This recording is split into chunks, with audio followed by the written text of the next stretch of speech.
Hello students. देखो, पिछले class में हम लोगों ने डिस्कस किया था कि बामर सीरीज क्या होता है, पास्टियन सीरीज क्या होता है, मतलब डिफरेंट टाइप ऑफ सीरीजेस। और हमें ये कल प्रॉब्लम प्राप्त हुई कि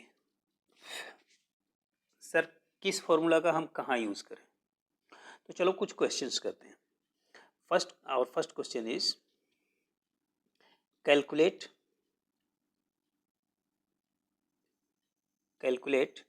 the wave number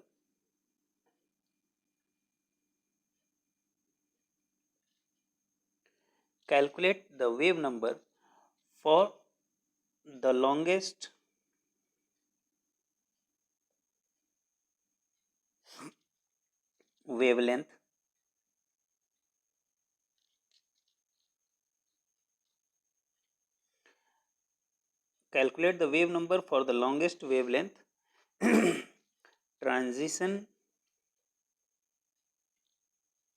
in the Balmer series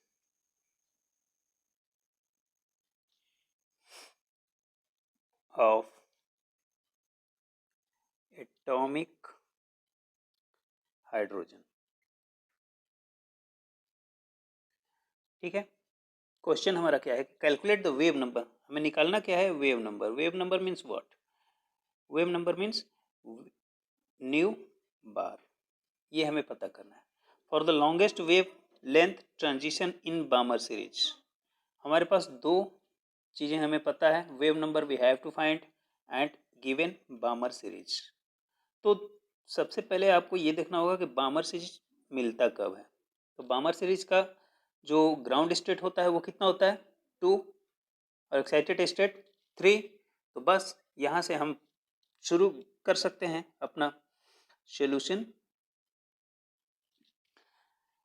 बामर series Balmer formula इस्तेमाल कर लो।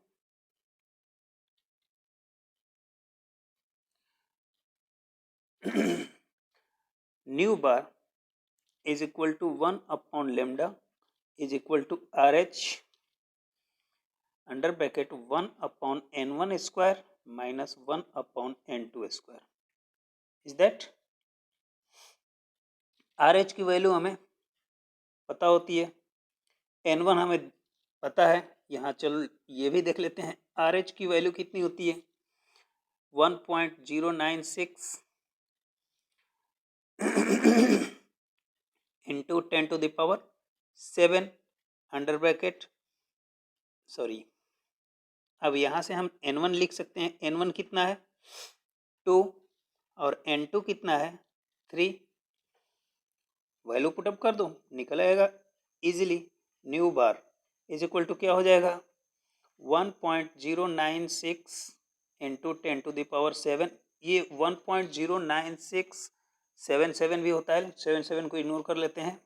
Under bracket 1 upon 2 square minus 1 upon 3 square.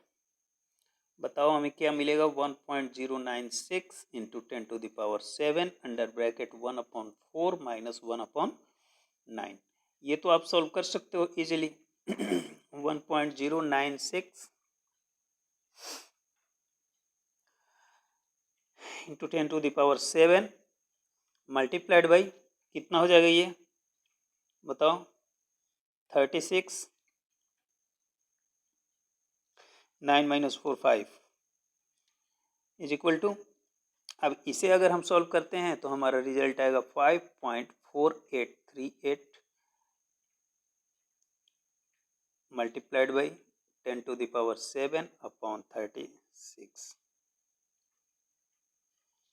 और इससे जब सॉल्व करोगे तो आंसर आएगा 1.52 into 10 to the power 6 metre inverse या पर मीटर वेव नंबर। तो हमें देखो, किसी भी क्वेश्चंस को सॉल्व करने से पहले आप उसके फॉर्मूला को पिक करो। इस फॉर्मूला में हमें अगर मान लो वेवलेंथ दिया होता, तो वेवलेंथ दिया होता तो डायरेक्ट हम 1 अपॉन लैम्डा लगा सकते थे। हमारे पास इंफॉर्मेशन क्या दिया है? n1 पता है, n2 पता है। चलो ये भी हमें नहीं पता है, हमें ये पता है बामर सीरीज। बामर सीरीज कितने पर होता है? N1 equal to 2 and N2 equal to 3। N1 क्या है? Ground state. N2 क्या है? Excited state. बस यहाँ हमें बामर सीरीज दिया हुआ है, बामर सीरीज का N1 N2 हमें पता चल गया, आर एस फैक्टर आपको पता है, बस इनकी वैल्यू पुटअप करो, आगे हमें सॉल्यूशन हो जाएगा। Okay, now question number 2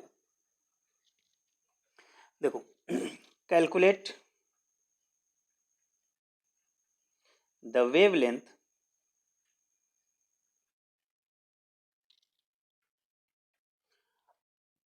of an electron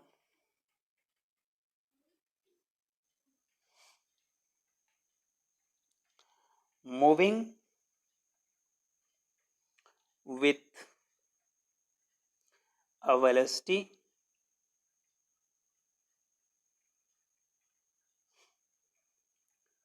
of 2.05 into 10 to the power 7 metre per second. ठीक है, तो देखो यहां पर हमारे पास इंफॉर्मेशन क्या है, वेवलेंथ हमें पता करना है। वेवलेंथ क्या होता है?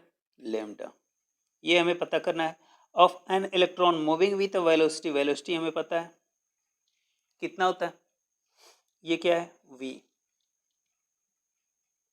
ठीक, अब देखो कौन सा फॉर्मूला हम पुटअप करेंगे? Lambda is equal to h upon m v. हमें लैम्डा पता करना है, h की वैल्यू हमें पता है, मास ऑफ इलेक्ट्रॉन हमें पता है, बस वैल्यू पुटअप करो। 6.626 into 10 to the power minus 34 क्या? KG metre square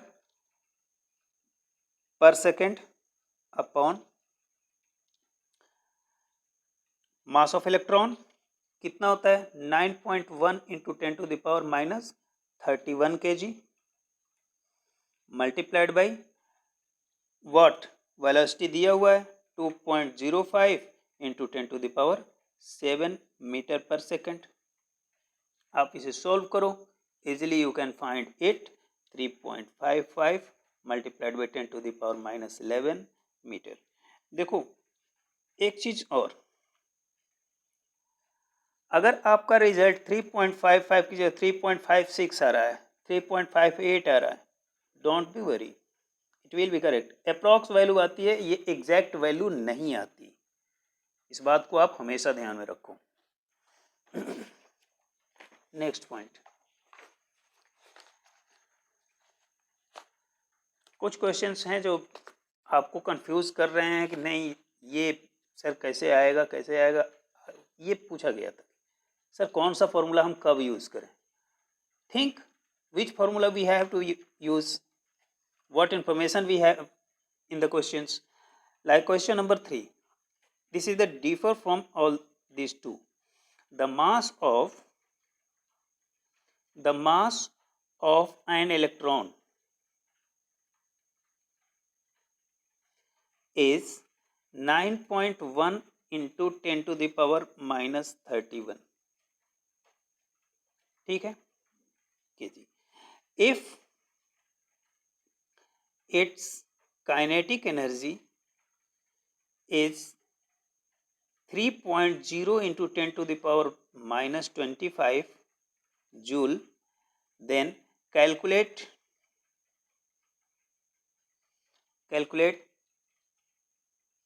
its wavelength।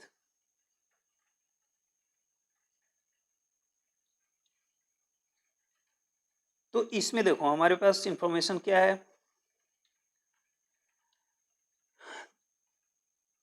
Kinetic energy दिया हुआ है, पुट अप कर दो kinetic energy. Kinetic energy equal to क्या होता है? Half m v square, is that. तो बताओ हमें निकालना क्या है? वेवलेंथ निकालना है, और वेवलेंथ के लिए हमें चाहिए क्या? पहले तो हमें वी चाहिए भाई, wavelength lambda, lambda equal to what, और लेमडा इक्वल टू होता क्या है? H upon m v. चलो एम हमें पता है, एच हमें पता है, लेकिन वी नहीं पता, यहाँ से हमें v मिल जाएगा काइनेटिक एनर्जी। अब यहाँ से अगर हम v को कैलकुलेट करें, क्या लिख सकते हैं, 2ke is equal to mv² लिख सकते हैं। अब यहाँ से हम v² इक्वल टू क्या लिख सकते हैं, 2ke/m लिख सकते हैं। अब बताओ v इक्वल टू क्या लिख सकते हैं,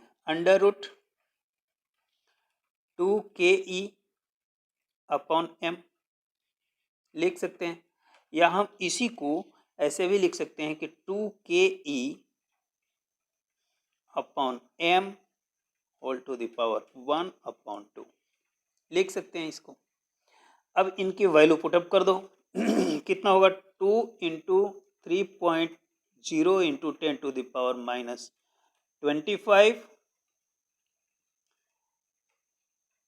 kg/m² अपॉन m की वैल्यू हमें पता है 9.1 into 10 to the power -31 kg, और इनका क्या हो जाएगा 1/2। इज दैट कैलकुलेशन में थोड़ा सा आप लोगों को भी फास्ट होना पड़ेगा, इसके चक्कर में नहीं रहना कि हाँ 110% आपका इक्वल रिजल्ट ही आए। अप्रॉक्स वैल्यू आ सकती है 0.8119 into 103, we get 812 metre per second. ठीक है, अब ये हमें क्या मिल गया, v। तो बताओ अगर हमें पता करना हो लेमडा तो क्या लिख सकते हैं, h/mv लिख सकते हैं। अगर मैं h/mv लिख सकता हूँ तो h की वैल्यू भी यहाँ पर मैं पुटअप कर सकता हूँ, 6.626 इंटू 10 टू द पावर क्या हो जाएगा, -34 joule into second upon m की वैल्यू हमारे क्वेश्चंस में ऑलरेडी दिया हुआ है, यहाँ से sorry not this one is m। ठीक है, ये क्या दिया है, मास, ये क्या दिया है, काइनेटिक एनर्जी। ठीक, तो बताओ मास कितना दिया हुआ, 9.1 into 10 to the power -31 multiplied by, अब v हमें मिल गया 812। ये किस में आएगा, केजी में जाएगा, और ये किस में आएगा, मीटर पर सेकेंड में आएगा। अब इन्हें जब कैलकुलेट करते हो तो आपका आंसर आता है 89627 into 10 to the power -10 metre. अब 10 टू द पावर 10 मीटर, इसको मैं क्या लिख सकता हूँ बताओ, एंगस्ट्रॉम लिख सकता हूँ। तो मैं क्या लिख सकता हूँ इसको, 8967 angstrom. This will be answer. तो हमें ये पता करना होता है कि what information we have get in the questions, and after that what we have to find, we have to find wavelength. For wavelength we have to know, we have to, first of all we have to find v. How can we find v, lambda is equal to h/mv. How can we find v, तो इसको relate करो कि ये किस में है, kinetic energy हमारे पास है, तो काइनेटिक एनर्जी इक्वल टू क्या होता है, 1/2 mv²। मास हमारे पास दिया हुआ है, काइनेटिक एनर्जी दिया हुआ है, तो बस इन दो की वैल्यू हमें पता है, तो तीसरे की वैल्यू हमें मिल सकती है। तीसरे की वैल्यू हमने निकाल ली, v equal to 812 metre per second. इसके बाद इसकी वैल्यू को सीधा वेवलेंथ में पुटअप कर दो, आपका रिजल्ट आ जाएगा। इज दैट, तो इसी टाइप के क्वेश्चंस होते हैं।